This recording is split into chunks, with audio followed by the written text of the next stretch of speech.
Hello students, moving further with our lecture, today we'll understand what is McGuffin. So Alfred Hitchcock told it something like this, that two men were riding on a train in Scotland. One turned to the another and said, "What's in that black box on the luggage rack?" "A MacGuffin," the other replied. "What does it do?" "It catches lion on the Scottish Highlands." "But there are no lions on the Scottish Highlands." The men protested. "Oh, then that's no MacGuffin." So that was as close as Hitchcock ever came to explaining where the term MacGuffin came from. So, as far as anyone can tell, he made it up. He used it to describe the linchpin of the mystery, detective, or suspense story, the motivating or primal force behind the narrative. So, not the motive itself, but the gizmo, situation, or event that lies behind the motive. So, and a useful term it is, obviously, if we understand MacGuffin, because this is a force behind that plot which makes the plot move forward. Over the past 60 years, writers, particularly mystery writers, have adopted it as their own. But it deserves a wider appreciation and a greater understanding. The more you examine the idea, the more you'll find that it describes a powerful narrative device found in the most, if not all, fiction. Many writers don't even realize that they have a MacGuffin in their story, but it's there nonetheless. Now, moving further, we can say that is it possible to write a story, even a mystery story, without MacGuffin? Certainly. It's possible to build a two-masted schooner without a keel, but the ship will be much harder to sail and may be prone to rolling over unexpectedly. Besides, even the MacGuffin is never brought on stage. The odds are that it's there, hovering around just out of sight, directing the action of the main characters and snickering in the wings. Now we can understand being aware of MacGuffin in your own story, carefully crafting it to meet your needs, can actually improve the internal logic of the story. So strengthen the characters. It can strengthen the characters' motivation and increase the story's impact. So further, Hitchcock once described MacGuffin as the device, the gimmick, if you will, or the papers the spies are after. The only thing that really matters is that in the picture, the plans, documents, or secrets must seem to be of vital importance to the character. To me, the narrators, they are of no importance whatsoever. So this was explained by Hitchcock when he was trying to explain or give the definition of MacGuffin. So it might seem like he's denigrating or demeaning the value of his discovery, but one thing must be remembered or like kept in mind, that as director, he came in after the writer had done his job. That means after the writer has written the script or the story, it was now the job of the director, Hitchcock as a director, to justify that story. So everything always seems easier after the writer has done his job. And it took a good writer to build the structure of the MacGuffin into the plot so well that Hitchcock could ignore it and get on with making plots based movies like powerful MacGuffins like Rear Window, the movies which were directed by Hitchcock, Rear Windows, The 39 Steps, The Lady Vanishes, and Strangers on a Train. So these are the stories which were directed by Hitchcock. Now let us take a look at the particular MacGuffin in one of the most famous mysteries ever written. It is Dashiell Hammett's The Maltese Falcon. And see what it is, why it's needed, and how it is used. The plot involves murder, mayhem, romance, and deceit in San Francisco in 1920s, and introduces Sam Spade, the PI from whom a whole school of particularly American private detectives has evolved. Now, the MacGuffin in the story is the epony, eponymous Maltese falcon, the statuette of a bird about 12 inches high. It is covered with black enamel, and under the enamel is, well, as Caspar Gutman says, that Hammett's original Fatman tells Spade in the novel. Mr. Spade, Mr. Spade, have you any conception of how much money can be made out of that black bird? No. Well, sir, if I told you, by gad, if I told you half, you can call me a liar. And a chapter later does tell him spending over 2000 words in the telling. It seems to abbreviate the long and lovely story that a foot-high solid gold falcon encrusted with the precious gems from beak to claw was crafted in 1530 at the order of Villiers de Isle d'Adam, Grand Master of Knight of Malta, as a gift to Emperor Charles V. So the gift was lost at sea, found and then lost again, passing from hand to hand somewhere along the way, covered with a black enamel to conceal its value. That means it was too valuable, but now it was covered with the enamel. So obviously when something is covered with the enamel, or there is some dark covering over it, then the worth of the piece which is inside cannot be judged or cannot be valued. Now Gutman could have just said blackbird worth a lot of money. Why 2000 words? That means to explain the worth of the bird, he had used 2000 words. Because if the bird isn't rare and romantic and incredibly valuable, why would Gutman spend 17 years of his life hunting for it? That means he tried to show the value of this bird by writing 2000 words about this bird. So why not just rob a bank? Half a dozen people die pursuing or protecting the blackbird, and Hammett had to make you, the reader, believe that the object was worth the blood spilled for it. That means the worth of the bird. So that's MacGuffin. That's a MacGuffin. If you talk about this, pursuit, this is MacGuffin. So the motive was greed. The MacGuffin was the object that inspired the greed.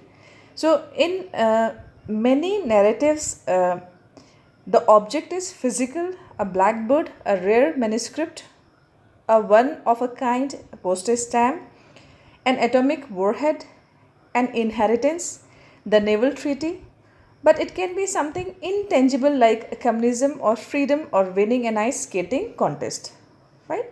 So these concepts which we have just discussed are MacGuffins, that means which gives the push to the plot or around which the plot moves.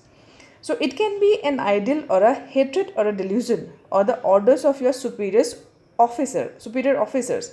There's not to reason why this, but to do and die like that. So obviously it can be anything. That means the senior has given you orders, or the senior has given you the reason. So that works as a MacGuffin for the story or the rest of the story. So the MacGuffin motivates the story, and it matters not to the MacGuffin whether it be the villain or the heroes that do the moving. So it is MacGuffin. So it doesn't matter who is going to pursue this MacGuffin, whether they are the heroes or the villains, but it is going to give that push to the or movement to the story. Fine. So in the Maltese Falcon, we can say the blackbird motivates Gutman, the villain.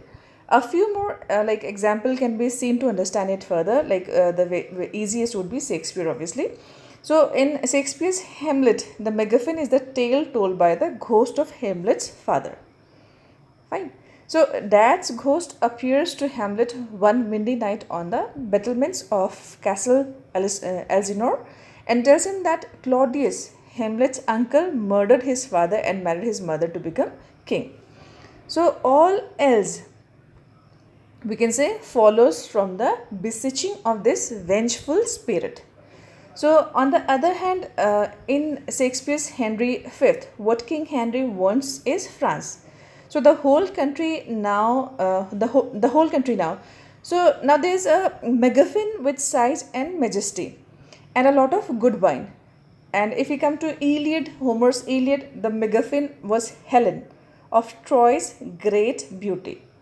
The entire story like moves on just because of this beauty which Helen has, and the face that launched 1,000 ships and burned the topless towers of Ilium. As Marlowe put it, in real life the Trojan War was probably fought over land or trade routes, but that doesn't make nearly as satisfying as a story. So that's why they made the McGuffin to be the beauty of Helen, right? So the simple truth is that somebody has to be after something and some force. So if you are understanding it, then McGuffin means somebody has to be after something. McGuffin is something, right? And some face, human, animal, or elemental. It can be anything, and has to be in his or her way, or there is no story. If there is no obstacle or this no something, then there is going to be no story at all. One of the most basic of plots has been aphorized as an appealing hero striving against overwhelming odds to achieve a worthwhile goal. Right? So this is the striving, in a way we can say striving, right? For which the hero is moving forward or striving for. So it is that McGuffin which is like giving him that push, or that giving him that momentum to move forward in the story and build up the story. Now the McGuffin isn't merely the goal the hero is striving for, it is often also reason for the overwhelming odds. Now, in order to properly motivate characters, the McGuffin has to be something that is plausible and worth the trouble. So it can be like bad guys don't ordinarily go around killing people and causing mayhem just to prove that they are bad guys. They have some goal in mind, and it might be an insane goal, but there's got to be some reason for what they do. So in real life, of course, we don't always learn the reason, but in mystery story we should. After all, one of the main pleasure in reading a mystery story is knowing that in the end the mystery is going to be solved. So why do we read the mystery story? Because we want it ultimately to be solved. Now, so how do we go about selecting or contriving a McGuffin that will add just the right touch of importance, right, and mystery to your story or the story that we are reading? So let's examine some of the consideration that might direct our choices. Like McGuffin should fit the needs of your plot and the desire of your character. So if it is fulfilling this character, then it can be called the purposeful McGuffin. So the more elaborate the McGuffin, the more complex your characters will have to be, as they will have to be the sort of people who would respond to the complexities of the McGuffin. The plot itself, however, can be very elaborate with even the most straightforward McGuffin. If, for example, the story is a bank robbery, the McGuffin is probably the money or whatever is in the bank. So that is going to act as the McGuffin. And yet the details of the planning and execution of the robbery can have the convolutions of a schizophrenic pretzel. Remember that the McGuffin underlies the motive, and as explained by Mary Rodell, she said that while writing about murder stories in mystery fictions, theory and technique, right? So the fear of punishment of condemnation is a strong fear, and if the motive is to be believable, it must be stronger than these. So the consequence of failing the murder must seem legitimately as dreadful as to murder as capital punishment or eternal damnation, if his choice of murder is to appear plausible to the reader. So this is how the murder is going to be justified. Now, moving further, we can say that the McGuffin should seem real to the reader. It should not be something imaginary, or it should not seem as unreal to the reader. Otherwise, the reader won't be able to relate to the McGuffin, or at least be able to evoke the reader's willing suspension of disbelief. And it should be powerful enough to plausibly account for what happens in its pursuit. Now, next is the relationship between characters and McGuffin must not violate the internal consistency of the story. So, we can move further. We can say that McGuffin must not seem false or artificial to the reader. Of course, like all fiction is artifice, but the reader doesn't want to see the strings or even know they are there. So she will, or they will, like avert the eyes from the little man behind the curtain with the slightest encouragement if you let her. So this means if the McGuffin is a bank to be robbed and greed is the motive, you have explained it enough, your reader understands greed and has met with it before. But if the McGuffin is, for example, the statue of a bird, you would better spend some time explaining why anyone would care for it or care about it. That means, what is the worth of the bird? That is to be understood by the reader. Otherwise, obviously, they won't understand why there is so much of killing, why there is so much of bloodshed, mayhem for that little bird. Right? So, if the McGuffin is an attitude, someone blows up abortion clinics because of his intense feeling about abortion, and a large dose of homicidal mania. The reader will believe it because she knows of such things, because the girl or the female or the woman has experienced what exactly or what is the pain of abortion, right? So, but if a villain is killing people to like people who carry red balloons in park, they would better explain, justify that however insanely his hatred of red balloons, but obviously it won't go to the extent of killing that person. So obviously that murder in that case cannot be justified, right? So a MacGuffin sometimes or MacGuffin is a device that drives the plot but has no real relevance. A good example is the briefcase in Pulp Fiction. Viewers can speculate on its contents, but the truth is it doesn't matter what's inside. It's just something to drive the plot.